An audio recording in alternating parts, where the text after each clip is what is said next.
Assalamualaikum warahmatullahi wabarakatuh. Kami dari kelompok 4 yang beranggotakan Haura Mufida dengan NPM 2204 1050 10007, Izatul Tarisa dengan NPM 2204 1050 122, Aditya Prabowo dengan NPM 2204 1050 145, Muhammad Aulia Hakim dengan NPM 2204 1050 162, dan Laila Balkis dengan NPM 2204 1050 165. Pada kesempatan ini, kami akan melakukan presentasi akhir mengenai penelitian kami yang berjudul klasifikasi citra sayuran menggunakan metode deep learning berbasis convolutional neural network atau disingkat CNN. Sebelumnya, kami berterima kasih kepada Bapak Insinyur Elizar STMSC IPM selaku dosen pengampu pada mata kuliah metodologi penelitian. Baik, izinkan kami untuk memulai presentasi akhir. Sebelumnya, perkenalkan nama saya Izatul Teresa. Saya akan menjelaskan mengenai pendahuluan yang mencakup latar belakang, rumusan masalah, tujuan, dan manfaat penelitian. Yang pertama, latar belakang. Seperti yang kita tahu, sayuran merupakan sumber pangan yang penting karena kandungan gizinya yang tinggi, serta peran strategisnya dalam sektor pertanian. Namun, klasifikasi jenis sayuran masih banyak dilakukan secara manual dalam sektor pertanian maupun perdagangan, sehingga proses identifikasi seringkali menimbulkan masalah dan kurang efisien. Jadi untuk mengatasi tantangan tersebut, kami menggunakan metode deep learning, yaitu Convolutional Neural Network atau disingkat dengan CNN, yang sudah terbukti efektif dalam klasifikasi gambar. Tapi sebagian besar penelitian hanya berfokus pada fitur visualnya aja. Padahal seperti yang kita ketahui, sayuran juga memiliki ciri khas biologis seperti klasifikasi taksonomi, contohnya itu kingdom. Jadi dalam penelitian ini kami mencoba pendekatan baru, yaitu menghubungkan informasi visual dari CNN dengan informasi taksonomi biologis, sehingga membantu meningkatkan akurasi dan membuat hasil klasifikasi lebih informatif dan mudah dipahami. Selanjutnya rumusan masalah. Adapun rumusan masalah yang dalam penelitian kami itu yang pertama, bagaimana kinerja CNN dalam mengklasifikasi citra sayuran berdasarkan fitur visual.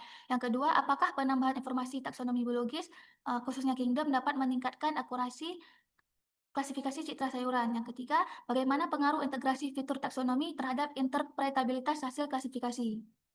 Dengan tujuan penelitian.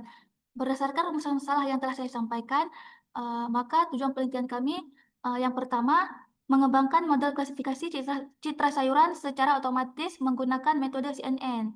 Ini bertujuan untuk membuat proses identifikasi sayuran menjadi otomatis. Yang kedua, mengintegrasi informasi taksonomi khususnya pada level kingdom, seperti fitur tambahan dalam proses klasifikasi. Harapan kami itu informasi ini bisa memberikan konteks biologis yang lebih mendalam terhadap objek yang diklasifikasi. Dan yang ketiga adalah menganalisis pengaruh integrasi taksonomi tersebut terhadap akurasi dan interpretabilitas model CNN.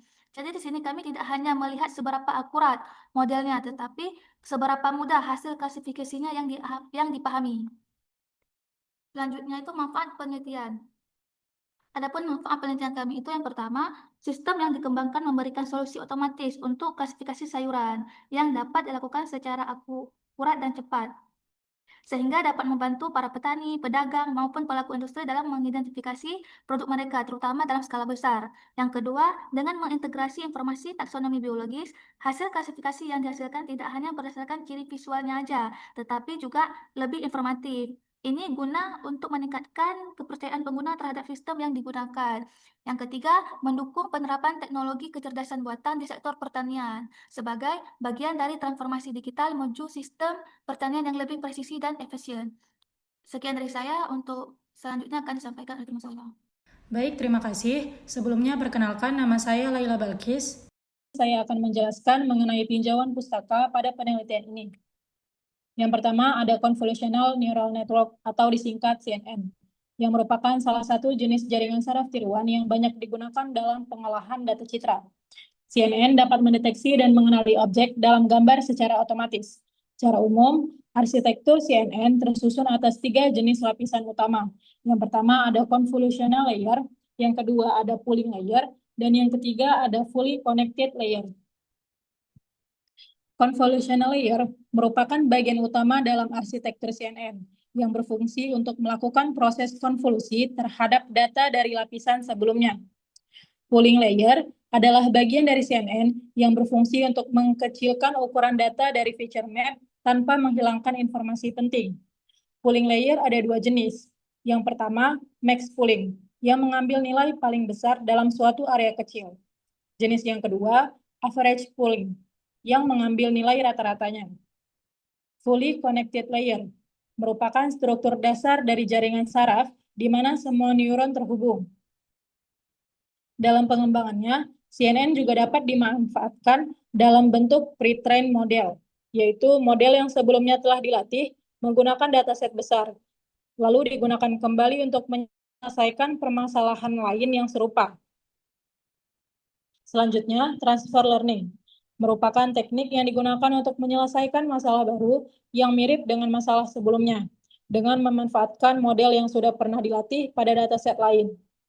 Model tersebut kemudian disesuaikan dengan cara mengubah dan memperbarui parameter agar cocok dengan dataset yang baru. Selanjutnya ada klasifikasi. Klasifikasi ini merupakan salah satu teknik dalam data mining yang digunakan untuk mengelompokkan informasi ke dalam kategori atau kelas tertentu. Proses ini bertujuan untuk menemukan pola yang dapat membedakan data berdasarkan kelasnya. Selanjutnya, di sini saya akan menjelaskan mengenai dataset pada penelitian ini, yaitu dataset diambil dari platform Kaggle yang berjudul Vegetable Image Dataset, yang diunggah oleh Muhammad Israk Ahmed, di mana dataset tersebut mencakup 15 jenis sayuran yang umum dijumpai secara global, antara lain buncis, pare, labu air, terong, brokoli, kubis, kapsikum, wortel, kembang kol, mentimun, pepaya, kentang, labu, lobak, dan tomat, yang kemudian digunakan dalam eksperimen penelitian. Dataset ini merupakan kumpulan gambar berformat JPG dengan resolusi standar, yaitu 224 dikali 224 pixel. Totalnya terdapat 21.000 gambar yang terbagi secara merata ke dalam 15 kelas. Masing-masing kelas terdiri dari 1.400 gambar. Dataset telah dibagi menjadi 3 subset, yaitu sekitar 70% atau 15.000 gambar menjadi train. Sekitar 15% atau 3.000 gambar menjadi tes. Dan sekitar 15% lainnya atau 3.000 gambar lainnya menjadi validation. Struktur dataset disusun dalam 3 folder utama, yaitu train, test, dan validation, di mana masing-masing folder berisi subfolder sesuai dengan jenis sayuran. Setiap subfolder menyimpan gambar-gambar dari sayuran tertentu sesuai kelasnya. Baik, sekian penjelasan saya. Dilanjutkan oleh teman saya. Baik, saya Muhammad Aulia Hakim akan melanjutkan pembahasan tentang dataset. Yang pertama ada kacang ercis. Kacang ercis merupakan famili dari Fabaceae yang memiliki kandungan 21,2 sampai 32,9% protein, 36,9 sampai 39% karbohidrat, vitamin A, B1, C, dan mineral. Manfaatnya sebagai antioksidan, anti kanker, anti diabetes, antibakteri, dan antiinflamasi. Lalu berikutnya ada pari. Pari merupakan famili dari Cucurbitaceae yang memiliki kandungan senyawa mirip insulin, saponin, flavonoid, dan vitamin A, B1, B12, C, E, serta mineral. Manfaatnya yaitu sebagai penurun gula darah, antibakteri, dan digunakan dalam pengobatan tradisional lain. Berikutnya ada labu air. Labu air merupakan famili dari Cucurbitaceae yang memiliki kandungan kalsium, zat besi, vitamin C, dan polifenol. Manfaatnya yaitu sebagai pengobatan untuk obat kulit, penyakit kulit, yaitu hipertiroidisme dan hiperglikemia. Berikutnya ada terong. Terong merupakan famili dari Solanaceae yang memiliki karakteristik tumbuh hingga 1.200 mdpl dan cocok di cuaca panas atau sedang. Manfaatnya yaitu sebagai penambah nutrisi. Berikutnya ada brokoli. Brokoli merupakan famili dari Brassicaceae yang memiliki kandungan sulforapane, karotenoid, dan provitamin A, C, E, kalsium, seng, dan zat besi. Manfaatnya yaitu sebagai antioksidan tinggi. Dan berikutnya ada kubis. Kubis merupakan famili dari Baraceae yang memiliki manfaat kaya gizi, nilai ekspor tinggi, dan lainnya. Berikutnya ada paprika. Paprika merupakan famili dari Solanaceae yang merupakan budidaya luas di Indonesia, salah satunya Bandung, Wonosobo, NTB, dan lainnya. Manfaatnya yaitu sebagai sumber vitamin dan antioksidan. Berikutnya ada wortel. Wortel merupakan famili dari Apiaceae yang memiliki kandungan beta-karoten, vitamin K1, serat, dan antioksidan. Manfaatnya yaitu baik untuk mata, sistem imun, dan lainnya. Berikutnya ada kembang kol. Kembang kol merupakan famili dari Brassicaceae yang memiliki ciri bunga kompak putih atau ungu. Lalu kandungannya terdapat vitamin C, folat, dan antioksidan. Manfaatnya yaitu untuk mendukung sistem imun dan kesehatan sel. Berikutnya ada mentimun. Mentimun merupakan famili dari Cucurbitaceae yang memiliki kandungan air lebih dari 90%, vitamin K, dan mineral ringan. Manfaatnya yaitu biasanya digunakan sebagai bahan kosmetik alami. Berikutnya ada pepaya. Pepaya merupakan keluarga dari famili Caricaceae. Caricaceae yang digunakan sebagai sayuran saat muda. Dan kandungannya yaitu enzim papani, vitamin A, dan C. Manfaatnya sebagai pelancar pencernaan dan imunitas. Berikutnya ada kentang. Kentang merupakan famili dari Solanaceae yang memiliki kandungan karbohidrat tinggi, vitamin B6, dan C. Kentang biasanya digunakan sebagai sumber energi. Berikutnya ada labu. Labu merupakan famili dari Cucurbitaceae yang memiliki ciri berkulit keras, dagingnya orange. Lalu kandungannya terdapat beta-karoten, vitamin A, serat, dan antioksidan. Manfaatnya sebagai baik untuk mata dan kulit. Berikutnya ada lobak. Lobak merupakan famili dari Brassicaceae. Cirinya yaitu akar besar dan putih. Kandungannya terdapat vitamin C, kalium, serta isothiocyanate yang memiliki manfaat sebagai antioksidan dan baik untuk detoksifikasi. Berikutnya ada tomat. Tomat merupakan famili dari Solanaceae yang memiliki ciri buah bulat atau oval, licin, dan berwarna merah, kuning, ataupun hijau. Kandungannya yaitu likopen dan vitamin C. Manfaatnya sebagai antioksidan dan baik untuk jantung serta kulit. Sekian penjelasan dari saya. Baik, sebelumnya perkenalkan nama saya Haura Mufida. Saya akan menjelaskan tentang bab 3 metodologi penelitian. Di mana pada bab 3 metodologi penelitian ini bakal dibahas 3 subbagian, yaitu bahan penelitian, alat penelitian, serta alur penelitian. Yang pertama itu ada bahan penelitian, di mana bahan penelitian yang digunakan berupa dataset gambar sayuran yang bersumber dari Kaggle dengan jenis dataset ini menampilkan 15 kelas klasifikasi dengan format gambar yang digunakan itu yaitu JPG dengan resolusi 224 x 224 piksel. Dengan bagi subset gambar atau subset data atau datanya itu dibagi menjadi 3 bagian, yaitu data latih atau data train, data validasi atau data validation, dan data uji atau data tes. Kemudian ada alat penelitian, di mana alat penelitian yang digunakan adalah Google Colab, Jupyter Notebook, dan Library Python, di mana Google Colab dan Jupyter Notebook ini digunakan untuk menulis script atau menulis coding dengan bahasa pemrograman yang digunakan adalah Python. Makanya kita menggunakan library Python untuk membangun model sistem. Kemudian selanjutnya ada alur penelitian, di mana alur penelitian itu dimulai dengan studi literatur, pengumpulan alat dan bahan, pembuatan model, analisa output, dan pengambilan kesimpulan serta penulisan laporan. Di mana studi literatur yang kami lakukan bereferensi dari jurnal atau artikel terkait dengan convolutional neural network, di mana teorinya ini berupa klasifikasi gambar, preprocessing, dan juga augmentasi dari data. Di mana studi literatur ini dilakukan agar kami mengetahui apa yang ingin kami lakukan pada penelitian kali ini. Kemudian tahap selanjutnya yaitu persiapan alat dan bahan, di mana kami mencari dataset apa yang akan kami lakukan klasifikasi, dan juga bahan apa yang dibutuhkan saat pembuatan model sistem.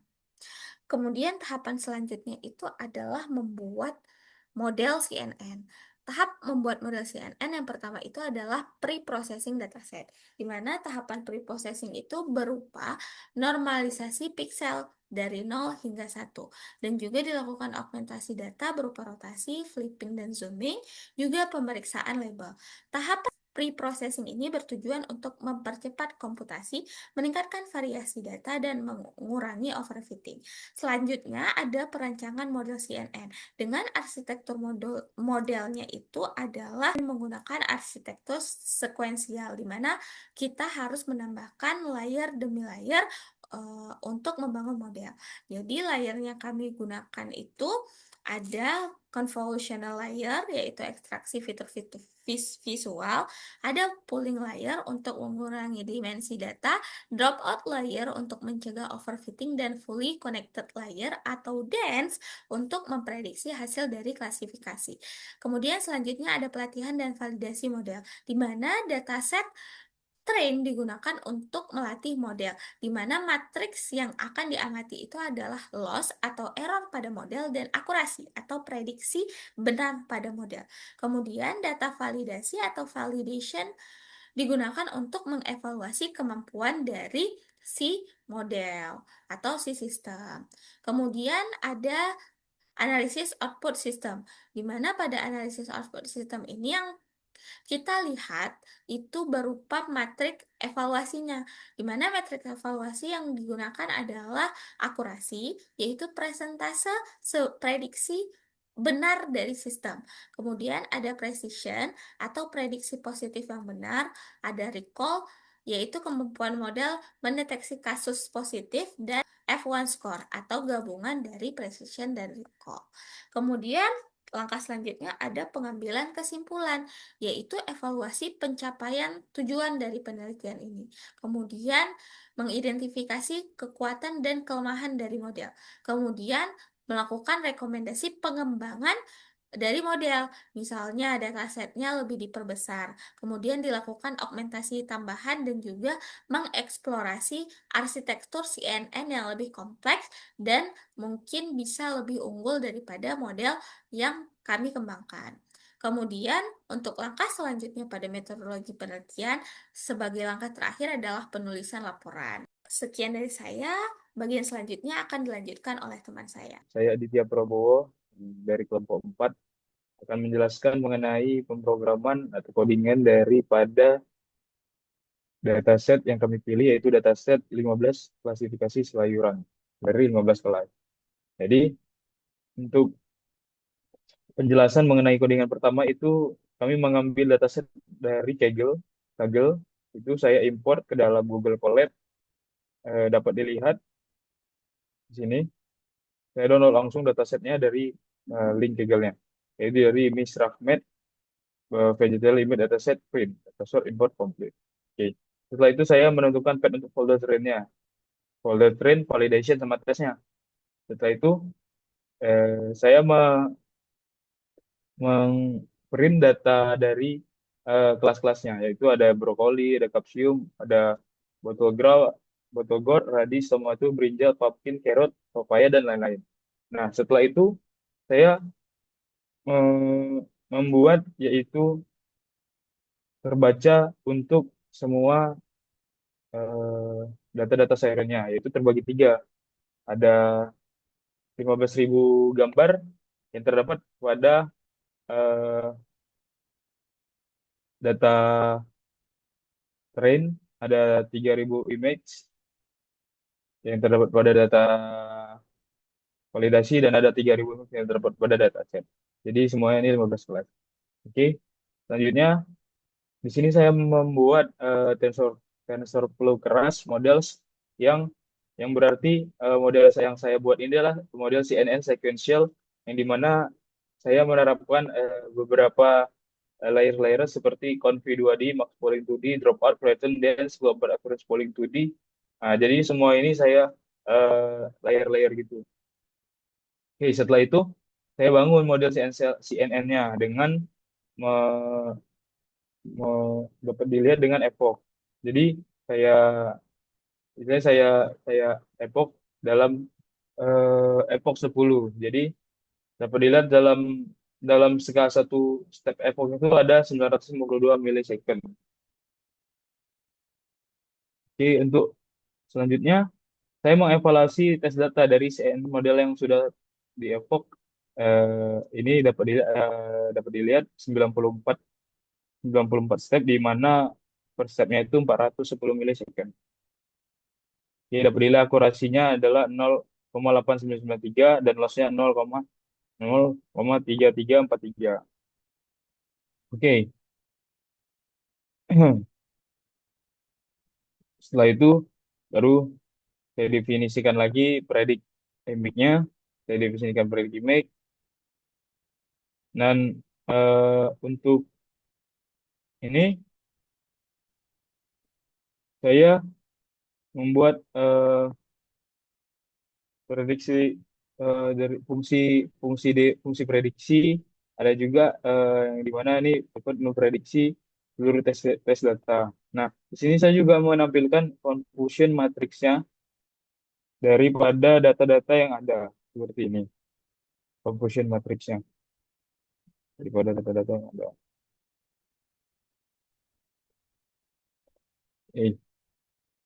Nah, di sini ada saya jelaskan pre-classification, report to, target, name, setelah. Jadi di sini semua ada eh, masing-masing buah-buahnya. Nah, setelah model CNN-nya sudah terbangun, setelah itu saya membuat hyper parameter tuning. Jadi di sini saya menggunakan pip, install keras tuner, yang dimana yang upgrade dari pip install tuner, saya sudah menginstal pip kerasnya, keras tunernya, tuner kerasnya, begitu.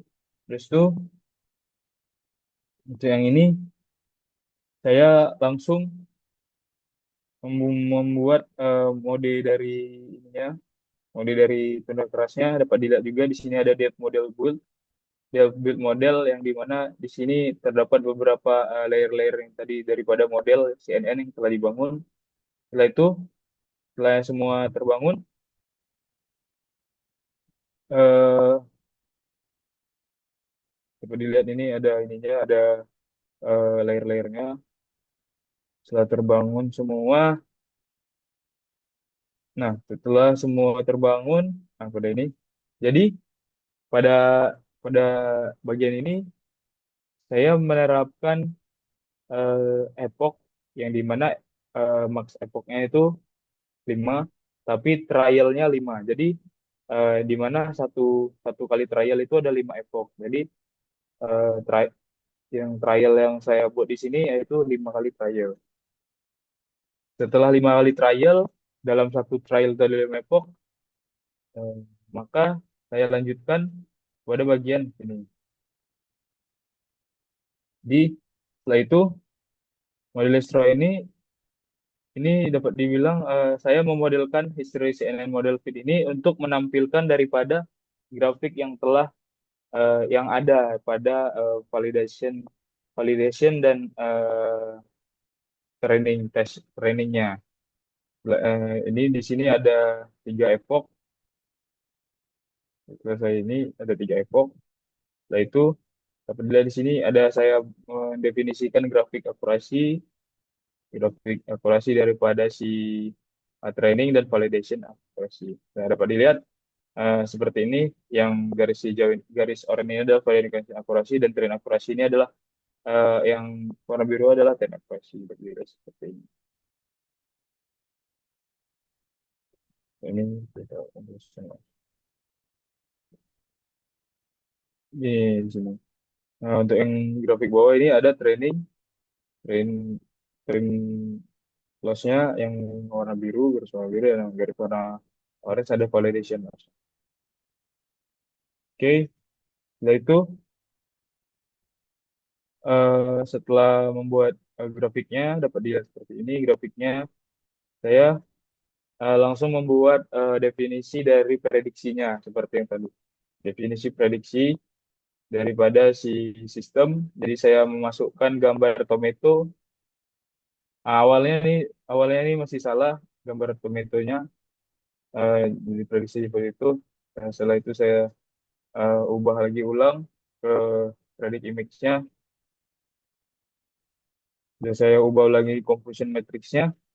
Dan setelah itu saya buat lagi ulang gambar tomato ya dan berhasil memprediksi tomato.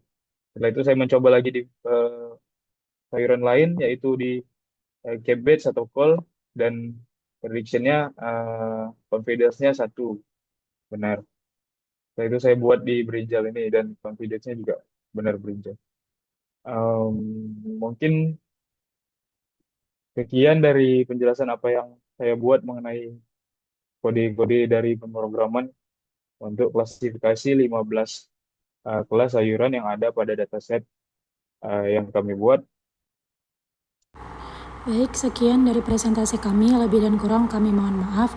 Wabillahi taufik wal hidayah. Wassalamualaikum warahmatullahi wabarakatuh.